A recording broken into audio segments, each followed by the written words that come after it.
Hi guys, BuildZoid here, and so today I'll just show you the 5.1 gigahertz memory overclock that I managed with, well, that stick of Crucial Ballistix Max. Not this one.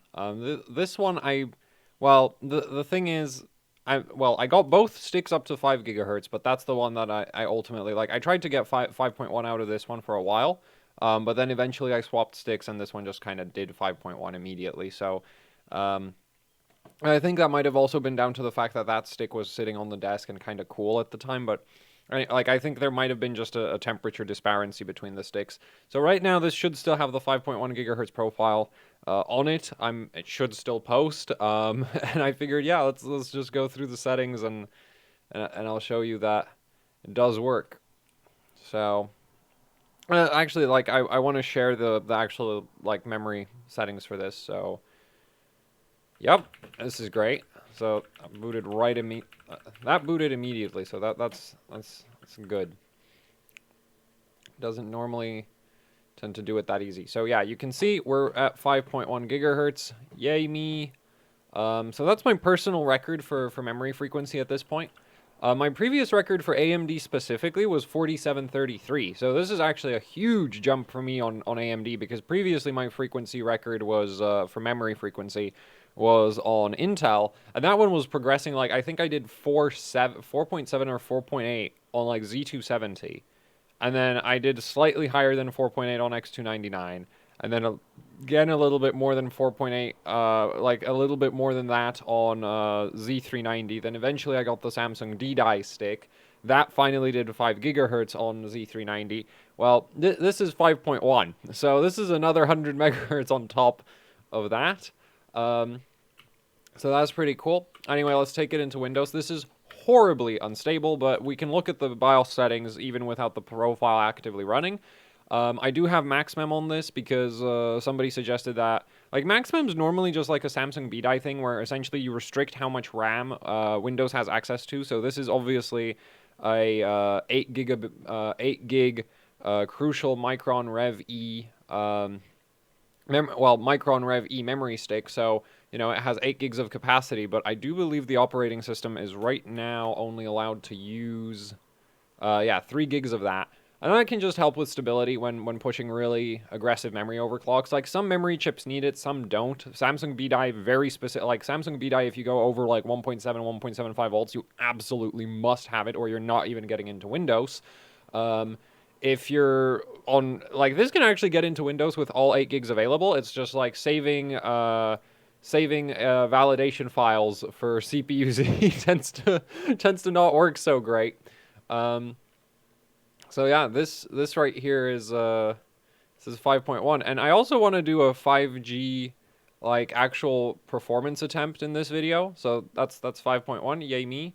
Actually, I should save this validation file because it looks like for whatever reason, like the BCL, unfortunately, like, so cool things and not so cool things. So first of all, ASUS's best, like the best ASUS motherboard for this kind of thing would actually be the Maximus 8 Impact, but I think the Impact is too expensive, so I'm using this instead because this is a lot cheaper. Now, the downside to using this instead is that we don't have things like spread spectrum, and we don't have things like basically there's a bunch of sort of memory overclocking capabilities that this board doesn't have that an Impact does have. The Impact also has a better memory VRM, or at least I think it has a better memory VRM. I can't remember right now. You can go watch the PCB breakdown and tell me. But this has a single phase. That wasn't really doing that great a job in terms of voltage regulation, so anyway, that's the 5.1 validation. We're not gonna, actually, we can try to run IDA on this, but it's gonna be horribly slow because currently all of the settings are prioritizing stability and, that's it, actually. Like, there is no interest in performance here. It's just raw frequency and trying to get it as stable as possible. So I'm just gonna get the benchmark to run, while I, assuming that it doesn't immediately lock up. But IDA's actually, like, not that heavy. Like, it is very... Oh, well... So it shows what, like... That shows you how unstable it is. Like, yeah. This is very not stable. Anyway, what I wanted to show is, just going through. So I actually modified the VRM on this board by adding some capacitors, which, like, you can't see all of the modification. You can see the one over here, right? The one lying down on its side. That's a 560 microfarad RS8 series Nichicon FP cap. So that's a 7 milliohm ESR, low inductance capacitor. Ultimately, that's actually not the best choice for this application. I should have just gone with like a 5 milliohm ESR, because this motherboard's VRM, before the modifications, had a voltage regulation that looks like this, which, well, so the frequency of that waveform right there, that's about 300 kilohertz, which is conveniently, that would be roughly what you'd expect for the switching frequency of something like a single-phase memory VRM.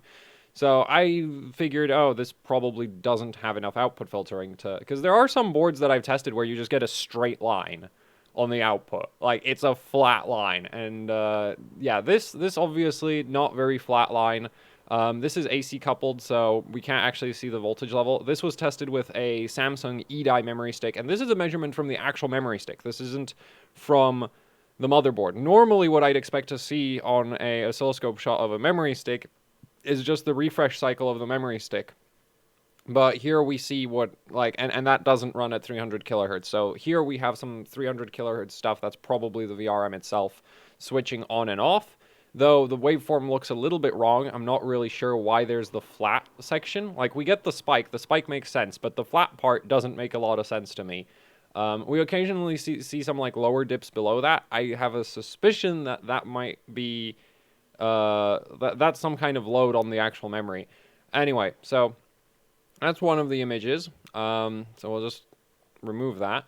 And basically, actually, let's keep that up here. So you can see the VPP on that, maximum VPP is 44 millivolts, and average is about 30, right? And I did actually run, what's it called, Geekbench 3 twice. So this is, the statistics there are after 2 passes of Geekbench 3, because Geekbench 3 is actually pretty intense on your memory. And even in terms of power delivery, like, I tried running memtest, and memtest was actually less noisy than Geekbench 3, which kind of surprised me, but, yeah, just shows sort of what kind of differences you can see. So here is the first round of capacitor mods. So I didn't just add, like, I obviously didn't stop with just one round of capacitor mods. So here you can see that the VPP average has dropped down to 24 millivolts, so knocked off. And this is with the 560 and then 247 microfarad caps that I stole off of the dead 290X matrix I have. So basically there's a little bit of a matrix card on this motherboard now. So anyway, this is that, and yeah, you can see, so average has gone down a bit. This is also after 2 runs of Geekbench, of course, and 37 millivolts peak-to-peak max. Now, here is the current condition of the board. So this is what's currently on the motherboard, and this is doing 33 millivolts max, 22 average. This is an addition of another 4 47 microfarad capacitors from the dead 290X matrix. So yeah, and that just, you know, got the voltage regulation a little bit better. I don't think it's absolutely critical to do something, like, I don't think this made that much difference, because ultimately it's like 10 millivolts of peak to peak taken off. At the same time, there is kind of quite a sweet spot effect with the voltage settings. Like, this is this isn't 2 volts. I'm not just mashing as much voltage into the memory as possible, because turns out that doesn't actually work that well. And for whatever reason, like, and I did test like 1.7, 1.8 volts. I didn't actually use the volt mod that's on this motherboard that allows it to go even higher voltage. I did try messing around with that. That doesn't actually help. Well, I didn't try using that because I never actually, like, at 1.8 volts, it wasn't any more stable than at 1.6. And in fact, I did 5 gigahertz at just 1.5 volts. So there's kind of quite like a sweet spot effect going on. Yeah, these are the very specific voltages that I needed to get this running, because I tried higher VDDP, that doesn't help anything. I tried higher VDIM, didn't really help anything. The VDDG voltages are kind of what I use always for any kind of Ryzen. Like, well, on Threadripper, I'd probably be running a bit more I/O die voltage, just because there the FCLK really scales with the I/O die voltage, but here we don't really need that. The I/O die voltage can help stabilize memory overclock, so I like to use around 1.1 volts, because it's kind of unnecessarily high, but at the same time, it works really well in my experience. Anyway, VTT DDR is at 0.895. This actually, like, it might seem ridiculous, but that is, that, like, having, you know, like 5 millivolts of accuracy on a voltage setting, a lot of the time, margin of error, right? You saw those scope shots. That's supposed to be 1.5 volts, and you saw that that wasn't very 1.5 volts at all. That was like 1.51 to, like, that was like 1.515 down to like 1.485. Right, because that's AC coupled, and the average was actually 1.5 volts. It's just that you'd have deviations around 15 millivolts up and down above that. Anyway, so you know, having 5 millivolts, it kind of seems ridiculous, but that's a linear regulator, so it really shouldn't be producing much in the way of noise, other than what it can't block out from its original power supply, which that does run off the VDIMM, so that might have helped a little bit. But yeah, raising that higher definitely makes things worse. Raising it lower also doesn't help. So, yeah, like, this took forever to dial in, essentially, to get this. Now, I'm not, like, I'm not going to intentionally try change anything here, because it might just affect stability slightly, and it's annoying to test that. The VPP at 2.8 volts, I don't think that necessarily does anything, but it also doesn't hurt anything, and I have run into a couple occasions where that like, normally that voltage does nothing. However, I have run into a couple exceptions, so when I was messing with this overclock, I just kind of went like, well, let's try it. Let's see if it does anything. I can't tell you for sure that it does, because just changing that setting on its own didn't, if I remember correctly, didn't really do anything.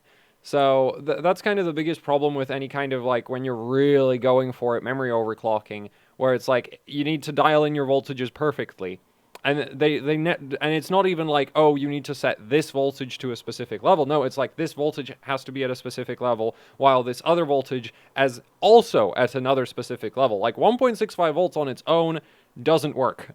You also need the corresponding level of VTT DDR, maybe the VPP. I'm not sure. I've not, like, A and B tested that every second, like, if all of the settings interact with each other that much. Anyway, then let's go for the actual timings. So 22, 27, 27, 58, unnecessarily loose. I can actually do, like, I want to do for 5G, I'd like to try, like, 18 something for the primaries. TRFC completely maxed out, because I don't want to, like, it just helps stability. Like, this might not be necessary, but it definitely doesn't hurt stability. TCK is at 1 for some reason. Proc ODT 32. It has to be 32. Any other setting, this doesn't work. Like, 34.3 works, I think, at 5 gigahertz. Or maybe just 49.33. So, yeah, manually set Proc ODT to that, because otherwise it doesn't work.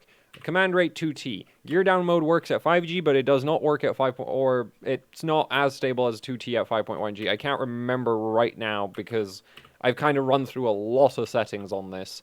The termination settings, I left the motherboard to decide on those, just because I didn't really feel like fiddling with them.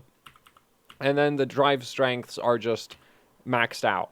So, fun fact, these actually work in reverse. So, the drive strength, this is like an output resistor. So, if you lower the resistance, you have more drive strength. If you raise the resistance, you have less drive strength, which is why if you press the minus sign, it raises the resistance, right? So, yeah, and maxed out drive strengths. This generally helps if you're going for raw frequency. It also doesn't necessarily help your stability, though. Like, yeah, like, basically, anytime I've needed to push more frequency, it's been about dropping the drive strengths for me. And most of the time, the end result, like, the stability generally doesn't improve, but you can boot higher frequencies. So, yeah, this right here is just kind of like, for screenshots only style memory overclocking, which is pretty fun. Like, it took me, I think, 4 hours to get to these settings. Which is kind of ridiculous. Also, the CPU is just running, you know, snail pace, because, like, the thing is, we want to, like, there's a memory control, I think we're heavily memory controller limited on this setup, actually. I don't really think it's necessarily that much the memory. Like, I don't think, for example, the memory needs 1.65 volts for these settings, but that voltage is also applied to the physical, like the interface of, well, it's applied to the memory controller, like part of the memory controller, not the entire thing. Like there's multiple voltages that go into a memory controller. So yeah, but this is a voltage that does get applied to it. You know, the termination voltage, like this voltage is actually used for, well, terminating your memory signals. So that one has a potentially a very big impact on signal integrity. And sometimes you need to lower it, sometimes you need to raise it. Here, I needed to raise it. If I left it at stock, it doesn't post. Or it might post, but it's very unstable. So, yeah, that's kind of the thing here, is like ultimately, for me, a lot of memory overclocking is just a lot of trial and error, but because this is a heavily, like, I think it's heavily memory controller limited, the CPU is running really slow. I think I even have SMT disabled. No, I don't, so SMT is still on. But the thing is, just lowering the core voltage, lowering the frequency of the core, reduces how much heat the CPU is putting out, and that can help the memory controller, because if the memory controller is cooler, it can run higher frequencies. Sometimes, like, it depends. There's some memory controllers that obviously, like, if you cool down the memory controller too much, it can get upset. But at 29 degrees, the memory controller is happier than at, say, 35. So that's kind of that. Yeah, so that's that's the settings here for this kind of ridiculous overclock. So this is my new personal best for memory frequency. Anyway, I'm gonna drop this down to, like, I actually want to do a little bit of like performance at 5G attempt. So yeah, this is totally a good idea. 4.1, 1.4. Also in the DigiPlus power section, I have absolutely everything sort of maxed out.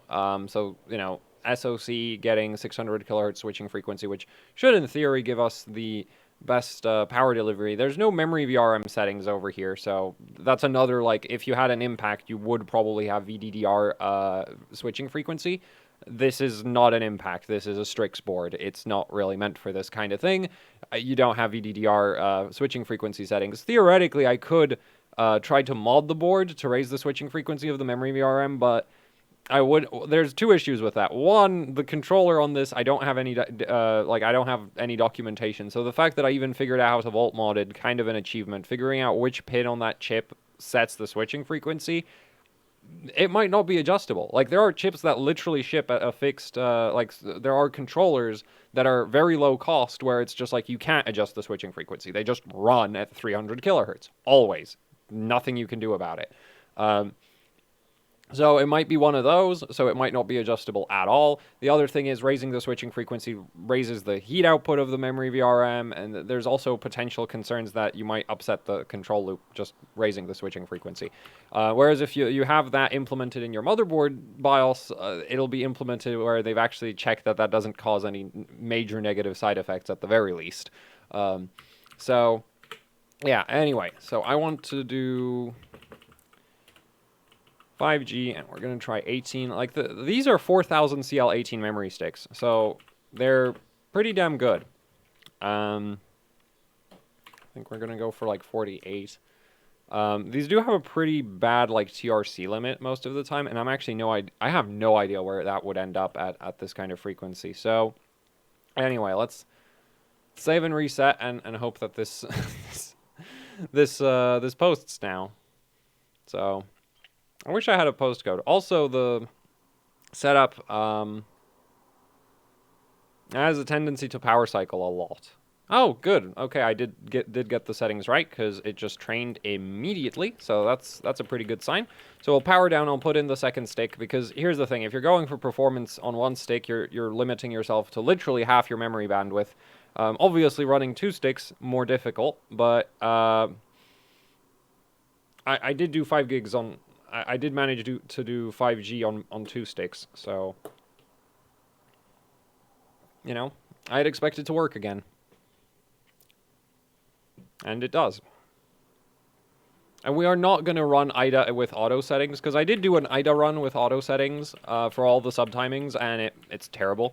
So we're not going to do that.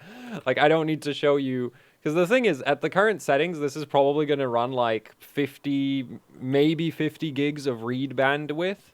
And that's quite frankly terrible. Like at 3800 megahertz, you can have more read bandwidth than 50 gigs per second. So, you know, like quite frank, like this is the thing. Like this is the kind of overclocking where it's like you're doing this to show off. You're not doing this because you care for performance, but it's still fun. It's like 8 gigahertz on an FX CPU, and if you know, like mashing your face into a wall for several hours straight because you like the thing is there's no like guide to what do you need to do for optimum, you know, max frequency runs.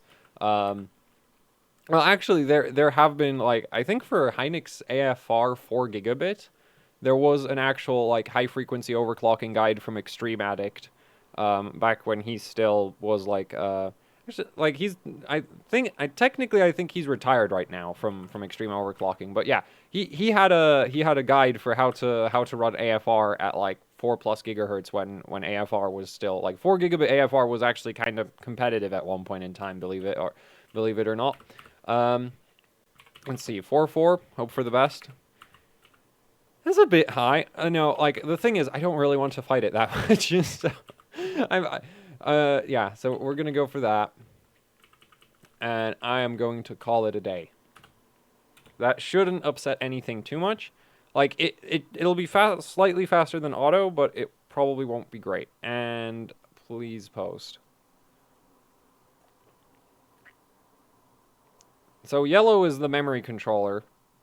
I mean, memory system. Red is CPU initialization. If it gets stuck on the red LED, sometimes that means like FCLK being unstable. If it gets stuck on the white LED, then it means FCLK unstable. If it does this on the yellow LED, then it means your memory settings are garbage. So obviously I screwed something up, and it's probably like the TRC or the TRFC. Though I'm actually not sure. Like I've never tried to tighten up timings at these kinds of frequencies. That didn't post. Like if it goes yellow, red, white, and then immediately back to yellow, that means it's actually going into safe mode. So one thing I will say, I really like this motherboard's actual like memory training time. Like this thing trains super fast. It's honestly kind of ridiculous how quickly you can go from, you know, bad settings to back in the BIOS. So I do really appreciate that when you have a motherboard that's quick, you know, so that you can try more setting combinations in less time. I'm gonna set that auto. These are probably a bad idea. Let's try 505.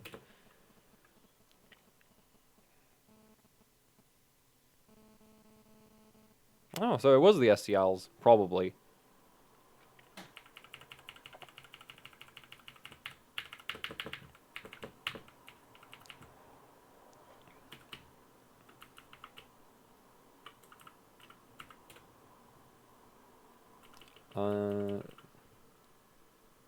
Like, and we are, like, technically, I could drop the voltage at this point, I think, but like, the thing is, I don't have a lot of faith in it staying stable if I do, so I'd rather not mess with anything at this point, you know. I'm just happy that it's still posting. I'd like these to be lower, but at the same time, I have my doubts about that being possible. We'll try 612, and I'll try, there's no way it needs to be 26. That's ridiculous. Let's try 16. I think it was just the SCL timings. Okay, and at this point, I'll let it go into Windows, and we'll run IDA, and we'll call it a day. Mind you, just getting to 5 gigahertz alone, like, when I first started overclocking this, the first wall that I hit with it was 4733. Or maybe 4800. Like, that was the first frequency where it was like, okay, it is hard to go past that. Then I got to 4933, and basically a lot of memory overclocking is kind of weird in that you hit walls, like really hard walls, and then you find that magical combination of settings, and you go up another 100, maybe 200 megahertz out of nowhere, because now you have the correct settings. So, yeah. Let's run some IDA. Hopefully it will not immediately crash. I have really, really low expectations for the scores it's going to spit out. Actually, I keep doing... You know what? No, we're not going to go through the whole thing, so let's just start with latency. Here, I'm expecting over 17 nanoseconds, because obviously the memory is desynced with the Infinity fabric, so this is going to be terrible. And it's not the memory's fault. In fact, it's really impressive that the memory can do something like this. If we were on Intel, we wouldn't actually, like, if you could do this kind of frequency on an Intel platform, you would actually be able to get some ridiculous bandwidth numbers. So, yeah, I'm definitely going to do something like this on Z490, of course, because the memory controllers are getting a lot better on Z490. So, I have high hopes. We might be able to do, like, well, let me just grab a calculator. Because I can't do... Yeah, so actually 52 gigs is not that bad. That is a lot better than I was hoping for. And right... Actually, you know what? Let's try run Geekbench on this. Just for fun. Like, I really don't expect it to actually finish a Geekbench pass. But what did I want to do? Right, so 5,000 times 16. Yeah, so theoretically, if you were on an Intel dual-channel platform and you were actually able to do like 5 gigahertz stable with some halfway decent timings, you might be looking at like 70 plus gigabytes of read and write bandwidth, which is absolutely ridiculous, right? Whereas on Ryzen, you're lucky if you go over 60. Like that's kind of the funny thing about the current situation, where it's like technically on Intel going this fast, like on Z390 going this fast, insanely difficult. And there's a lot of motherboards that, as far as I know, don't really play that well with the Micron Rev E memory. That's not to say that they won't work at like 4,000 to 4,400. Yeah, and the 4,400, like up to 4,400 is actually really easy, assuming you have a good motherboard. If you have a bad motherboard, then going over 4,000 is an achievement. But then Ryzen 3000, like the memory controller on these CPUs, is actually really strong. The main issue is that the way the memory controller connects to the rest of the CPU is terrible, right? The whole desynchronized memory controller to Infinity Fabric clock thing has that massive, horrible latency penalty.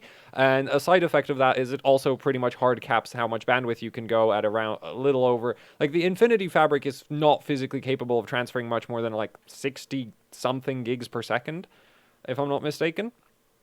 So, yeah, it's like at 1900 FCLK, you're literally limited to something like 60.8 gigabytes of bandwidth per second. And I might be doing the math wrong, but, so that's why I'm like saying like, it's because I'm literally not sure. Anyway, let's see if Geekbench will finish. I don't expect Geekbench to finish.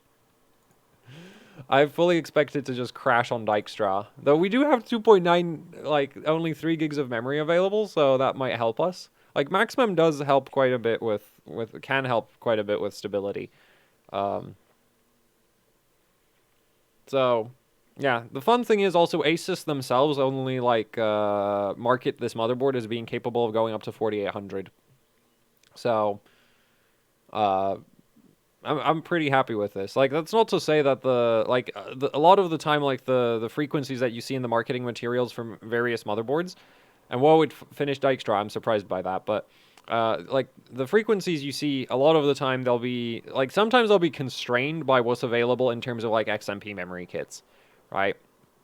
So, like, just because a motherboard says it can go up to 4800 doesn't mean if you go for, like, a suicide frequency run, you won't be able to hit, like, 5 plus or, well, like, well, you know, that you won't be able to hit some, like, ridiculous frequency. And that is actually surprising. Geekbench is terrible. Like, that's actually not a terrible Geekbench score. Like, 8,225, that's not super up there, right? Remember, in the high voltage EDI video, Samsung 4 gigabit EDI, I was doing like 8,300 as the top score, but considering how loose all the subtimings right now are, 8,200 is actually not that bad. I'm surprised. I was honestly expecting a lot lower. So let's throw memtest at it, which we're gonna just have one instance because there's only actually right now. How much RAM is available? Because the thing is, yeah, it's still just 3 gigs.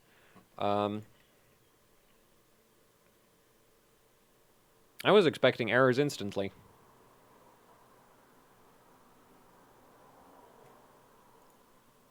Yeah, okay, now we like, I'm gonna disable the...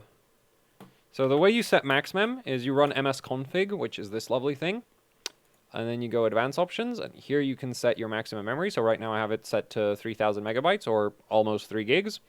And we're going to apply, and so I just disabled that. So now we're going to have full access to all 16 gigs, and we're going to run memtest on that, which is a terrible idea. But yeah, that's just like a little stability hack that you can use. And obviously the main issue with using maxmem for stability is, like, at some point, whatever you're trying to run, like if you run a benchmark that needs 4 gigs of RAM and you have 4 gigs, like 3 gig maxmem, it's not going to run very fast, or at all if you have your page file disabled, because you'll just run out of memory and the system won't let you run it. So yeah. Anyway, so this stuff is actually really fun for just kind of messing around with crazy memory overclocks. The Ballistix Max is, and obviously, like, these are actually, like, so I actually went and checked HardwareBot, and currently the Rev E does still hold the memory frequency world record at a little over 6 gigahertz with liquid nitrogen cooling. So I want to take these sticks cold eventually. Because they do scale with sub-zero temperatures, which is, well, there's other ICs that also do, but yeah, that's pretty unique. So, well, it's not that unique, but there's, like, memory's weird. It's like some of it likes really low temperatures, some of it really hates low temperatures. Whoa, okay, wait, let's check what this one. Okay, that's not 12 gigs. It's not even remotely 12 gigs. This actually is 12 gigs, right? Actually, no, this is 14. Yeah, this is 14.4, because that's 12 times 12. We're going to run that one, because I'm just wondering how stable this is right now. I'm surprised we're not already greeted with a blue screen.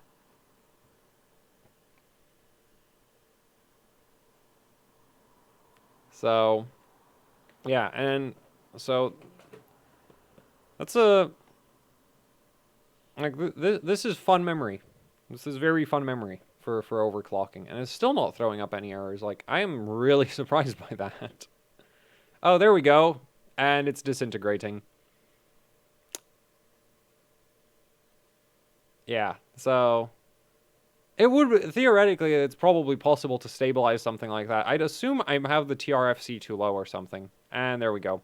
Yeah, so that, like, actually, it might have just warmed up. The sticks are somewhat warmer than my fingers right now, so it's not like they're hot. Yeah, so thank you so much, Crucial, for, helping me smash my own personal frequency record. I do actually, like, I do want to well, now that I know these are 5.1 capable, I do really want to see if they're, like, 5.5 capable, right? Like, it's very, very simple with overclocking. It's never fast enough. You need to go faster. So, still, yeah, but it's just, so that's kind of what this memory is capable of. I didn't really have much of a plan for today's video, of course. And, well, I never really have much of a plan, but yeah. So, and this is with my 3700X as well, which, like, I didn't, sort CPUs. Like, I've had 2 Ryzen 3000 chips this entire time. So, this terrible 3700X that needs way too much voltage to even do a little bit over 4.1. Like, this is not currently maxed out in terms of frequency, but it's not, like, it doesn't go past, like, 4.2 for Cinebench realistically, or at least at reasonable voltages. So that's not really a great CPU, but the memory controller on it is actually pretty solid, and well, 5.1, and it does 5G dual channel and 5.1 single channel with one of the memory sticks. So yeah, I don't know what else to show in this video. This is kind of it. Just, like, I've smashed my frequency record with a 5.1, and thank you, Crucial, for, this incredible kit of Rev E right here. Like, this stuff, like, if you're just into overclocking for the sake of overclocking, I love this stuff. This is great. Like, you should have a kit of this. If you want to do frequency attempts, you should definitely have a kit of this stuff. It's amazing. But well, yeah. Like, I've not actually tested it too much for, like, straight up daily performance. Um, but, like, on Intel, I think it could be really interesting, because on an Intel memory controller, going to these ridiculous frequencies does actually lead to more bandwidth. So, whereas on Ryzen, at some point, you're just going to hit the limit of the Infinity Fabric, and well, because basically you need to consider the fact that no matter what on a Ryzen CPU, the memory control, like, your data comes from the memory, it goes to the memory controller hands it off to the Infinity Fabric. If your memory controller is running stupid fast, like it is here, that doesn't change the fact that ultimately that data has to go through the potentially much, much slower Infinity Fabric, right? If we were running like 2.5 gigahertz in Infinity Fabric, I would have expected that IDA bandwidth test to be hitting like 70 gigabytes per second, but we were doing 52. So that's kind of the main downside to this. So yeah, 5 gig RAM, like crazy memory clock speeds like this, are fun. They're not very practical, but they are fun, at least on Ryzen. So yeah, that's actually it for this video now. There's nothing left to say. So thank you, Crucial, for the memory. Thanks for watching. Like, share, subscribe, leave any comments, questions, suggestions down in the comment section below.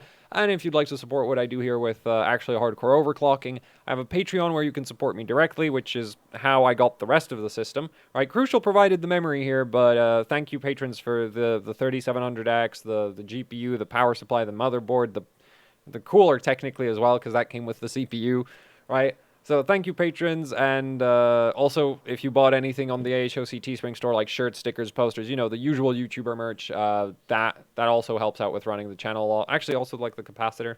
Thank you for the capacitor. Yeah, so that's it for the video. There's links to obviously Teespring and Patreon down in the description. So, you know, yeah, if you'd like to support the channel, you can check those out. And I'll hit the stop button at this point because I've run out of things to say and I botched my outro as well. Bye.